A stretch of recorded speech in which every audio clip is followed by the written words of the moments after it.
ರಕ್ಷಾಬಂಧನ ಆಚರಣೆ ಮಾಡಿದ ಸುರಕ್ಷಾ ಸೇವಾ ಸಂಸ್ಥೆಯ ಆಶ್ರಮದ ಹಿರಿಯ ಜೀವಿಗಳು.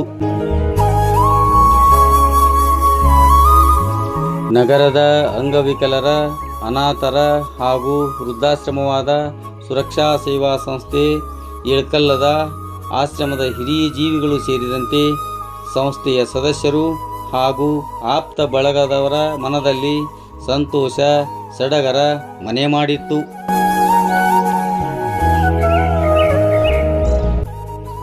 ಕಾರಣ ಇಷ್ಟೇ, ಸಹೋದರತೆಯ ಸಂಬಂಧವನ್ನು ಸಮೃದ್ಧಿಗೊಳಿಸುವ ಹಬ್ಬ ರಾಖಿ ಹಬ್ಬ ಅಥವಾ ರಕ್ಷಾಬಂಧನ. ಆಶ್ರಮದ ಹಿರಿಯ ಜೀವಿಗಳು ಆಗಮಿಸಿದ ಬಾಂಧವರಿಗೆಲ್ಲ ಆರತಿ ಬೆಳಗಿ ರಾಖಿ ಕಟ್ಟಿ ಸಂಭ್ರಮಪಟ್ಟರು. ನಂತರ ಎಲ್ಲರಿಗೂ ವಿವಿಧ ಬಗೆಯ ಭೋಜನದ ವ್ಯವಸ್ಥೆ ಮಾಡಲಾಗಿತ್ತು.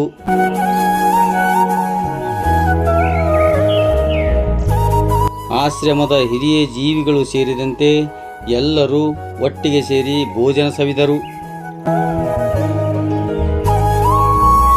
ರಕ್ಷಾಬಂಧನದ ಕಾರ್ಯಕ್ರಮದಲ್ಲಿ ಶ್ರೀ ರಾಮಾನುಜ್ ದರಕ್, ಶ್ರೀ ಬ್ರಿಜ್ ಗೋಪಾಲ್ ದರಕ್, ಶ್ರೀ ಅಮರನಾಥ್ ಉಳ್ಳಿ, ಶ್ರೀ ದೊಡ್ಡಪ್ಪ Kampli, Shri Mallikarjuna Badaradinni, Shri ಬರಂ Kumar ವಂದಕುದರಿ, Shri Ramesh ದರಕ್, Shri Manjunath Revankar, Shri Prabhakar Belagi, Shri doctor Nagaraj Sajjan, Shri doctor S V Patil, Shri Mutturaj Akki, Shri Gopal ಡಗೆ, ಕುಮಾರಿ ಶರಣಮ್ಮ ಅಂಗಡಿ, ಶ್ರೀ ಶ್ರೀಪಾಲ್ ರೊಡ್ಡ ಹಾಗೂ ಶ್ರೀ ವಿಜಯಕುಮಾರ್ ಉಳ್ಳಿ ಸೇರಿದಂತೆ ಇತರರು ಭಾಗವಹಿಸಿದ್ದರು.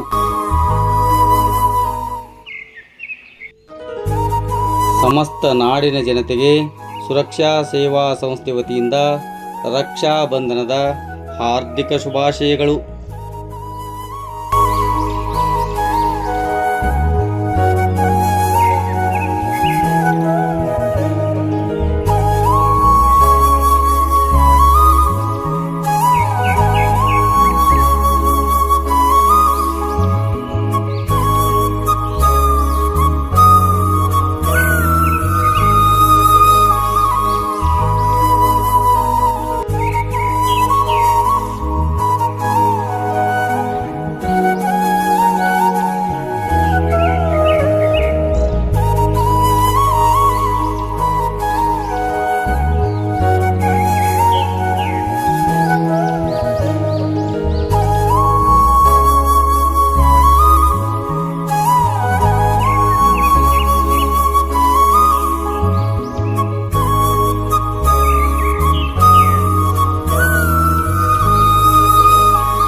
ರಾಖಿ ಅನ್ನೋದು ಅದು ಕೇವಲ ದಾರ ಅಲ್ಲ, ನೂಲಲ್ಲ, ಅದು ನಮ್ಮೆಲ್ಲರ ಸಂಬಂಧಗಳನ್ನ ಗಟ್ಟಿಗೊಳಿಸೋದು ಅಂತ ಒಂದು ಅವೇಧ್ಯ ಸರಪಳಿ ಅಂತ ನಾವು ಹೇಳ್ಬೋದು.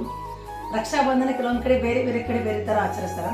ಬಟ್ ಕೆಲವೊಂದು ಕಡೆ ಹೇಗಿದ್ದಾವೆ ಅಂತಂದ್ರೆ, ರಾಮ ಯುದ್ಧಕ್ಕೆ ಹೊರಟಾಗ ಸೀತೆ ನನಗೆ ಬರೋಕ್ಕಾಗಲ್ಲ ಅಂದರೆ, ಹೆಣ್ಣು ಮಕ್ಕಳು ಆ ಟೈಮಲ್ಲಿ ಎಲ್ಲ ಹೊರಗೆ ಹೋಗಿರೋ ಕಾರಣಕ್ಕೆ ನಾವು ಬರೋಕ್ಕಾಗಲ್ಲ, ನನ್ನ ರಕ್ಷೆ ನಿನ್ನ ಜೊತೆ ಇರಲಿ ಅಂತೇಳಿ ಸೀರೆ ನೂಲನ್ನು ತೊಗೊಂಡು ಕಟ್ಟಿಲ್ಲ ಅಂತ ಒಂದು ಕಡೆ ಅಂದರೆ.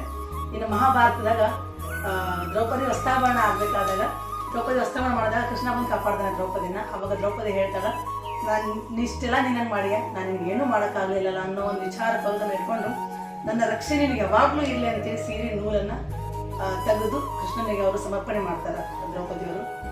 ಹಾಗಾಗಿ ಅನಾದಿ ಕಾಲದಿಂದಲೂ ನಮ್ಮ ಹಬ್ಬಗಳಿಗೆ, ಆಚಾರ ವಿಚಾರಗಳಿಗೆ ಅತ್ಯಂತ ಅರ್ಥಪೂರ್ಣ ಮಹತ್ವವನ್ನು ಕೊಟ್ಟಿದ್ದು ನಮ್ಮ ಹಬ್ಬಗಳು.